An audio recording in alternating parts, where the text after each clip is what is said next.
Good morning everyone.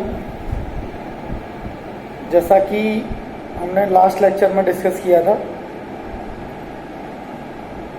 कि हमने top down parser पढ़े थे। टॉप डाउन पार्सर में एक कैटेगरी, एक ही पार्सर प्रैक्टिकल इम्प्लीमेंटेड होता है। उसमें आपको मैंने बताया था प्रेडिक्टिव पार्सर और also say that LL1 also say that non recursive parser.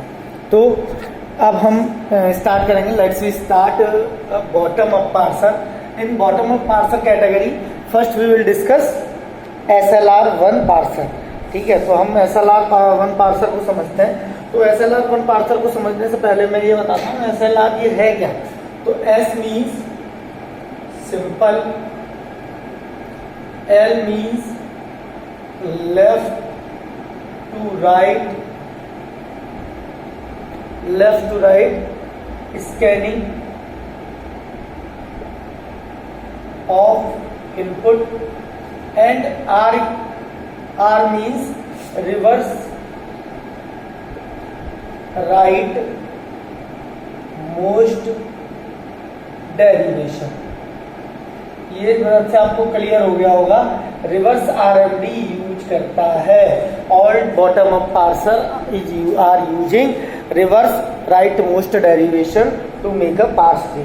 तो हम सिंपल से हमने प्रेडिक्टिव पार्सर में भी मैंने स्टेप्स बाय स्टेप्स बताया था, इसमें भी हम स्टेप्स बाय स्टेप्स बताएंगे। पहला स्टेप जो है स्टेप 1 वो है calculate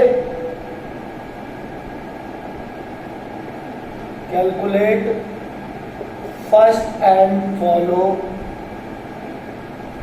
and follows set of each grammar value. ठीक है, हम सबसे पहले ईच एंड एवरी ग्रामर के लिए वेरिएबल के लिए क्या निकालेंगे, फर्स्ट एंड फॉलो निकालेंगे। स्टेप 2 क्या कहता है इन SLR पार्सर कैटेगरी, नंबरिंग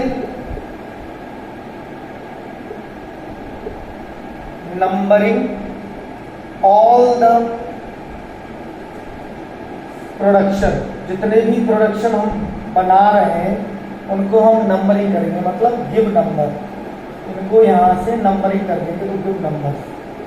ठीक है, तीसरा स्टेप ये कहता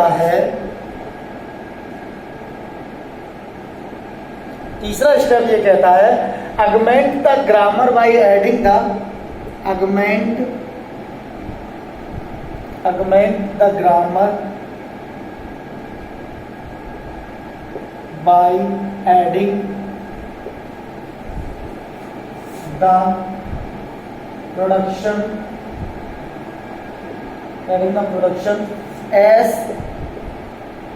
as dash equal tends to S, whereas equal to whereas क्या है start variable and S dash equal to new start variable. ठीक है, न्यू स्टार्ट वेरिएबल एक हमने ऐड कर दिया, अगमेंट कर दिया, जोड़ दिया, तो ये हो गया स्टेप नंबर 3। ठीक है, तो पहला स्टेप क्या, calculate first and follow of each grammar variable. Second, numbering all the production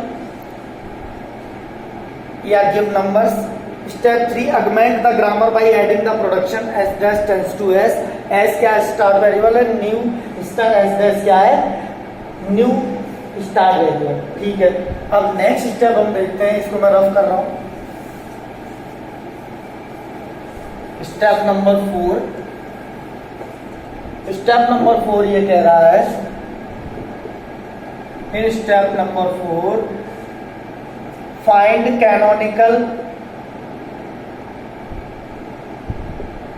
canonical collection of LR0 item set. अभी आपको बताएंगे कैनोनिकल एरर क्या है, जब भी अपन एग्जांपल लेंगे, कंफ्यूज होने की बिल्कुल जरूरत नहीं है। With the help of at last step, with the help of suitable rules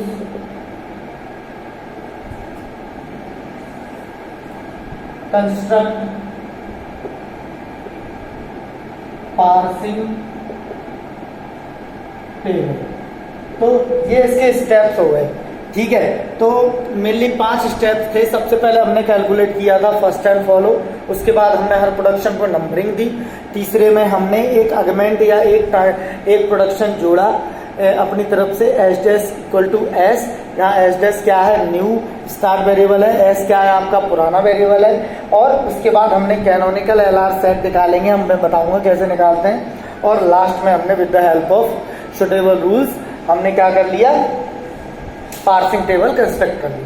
तो ये हो गया। अब मैं एक एग्जांपल लूंगा, फिर मैं आपको बताऊंगा कि एसएलआर में एक्चुअली में है क्या। तो ये तो हो गया रूल्स, ठीक है। एक एग्जांपल मैंने आपको दिया था, उसके E tends to E plus T, इसके बाद E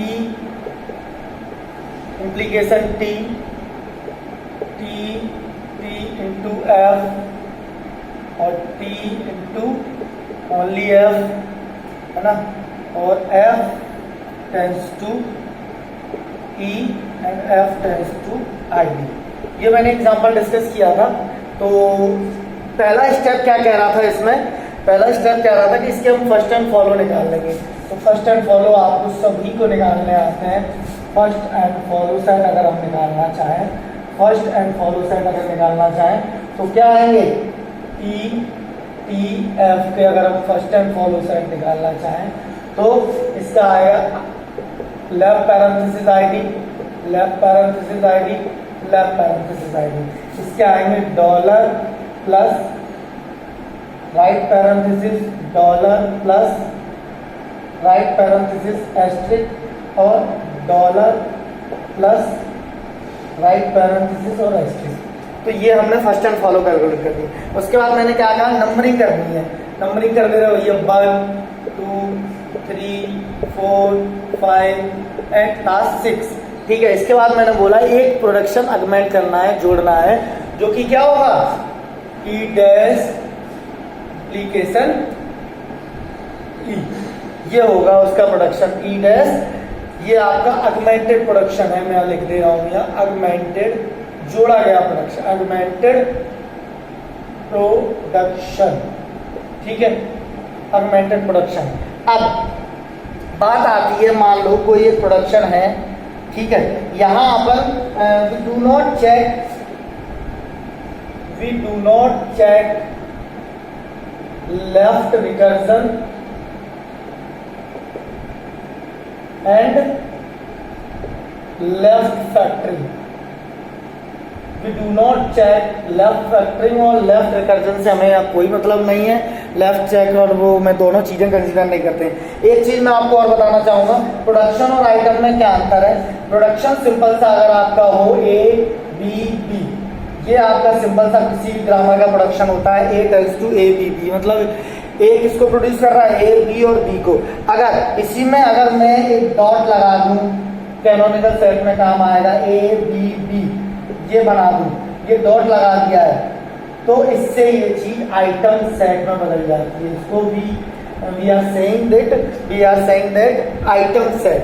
ऐसे ही मान लो कोई दूसरा है, इसको भी हम क्या कहेंगे, A डॉट B, डॉट लगाने से ये चीज आइटम सेट इसको कहते हैं, आइटम सेट, ठीक है। और अगर वो डॉट लास्ट में लगा हो तो ABB डॉट, तो ये आपका क्या कहलाता है, कंप्लीट आइटम कहलाता है, कंप्लीट। ये आपको पता होना चाहिए before understanding concept of SLR1 parser. तो ये चीज इसमें मैंने लेक्चर में आपको क्या बताया, सिंपल से जो स्टेप्स थे 5 उनके बारे में बताया। इसके बाद मैंने आपको ये बताया कि उसके फर्स्ट एंड फॉलो कैलकुलेट करेंगे, कैनोनिकल एरर, एक अगमेंट करेंगे, एक प्रोडक्शन।